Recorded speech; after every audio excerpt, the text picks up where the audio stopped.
لن تنالوا البر حتى تنفقوا مما تحبون وما تنفقوا من شيء فإن الله به عليم.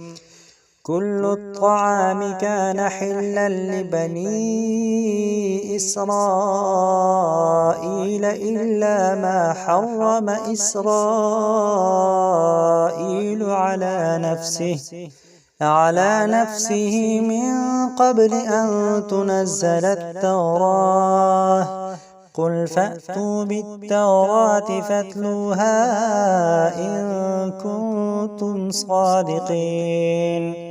فمن افترى على الله الكذب من بعد ذلك فأولئك هم الظالمون. قل صدق الله. فاتبعوا ملة إبراهيم حنيفا وما كان من المشركين.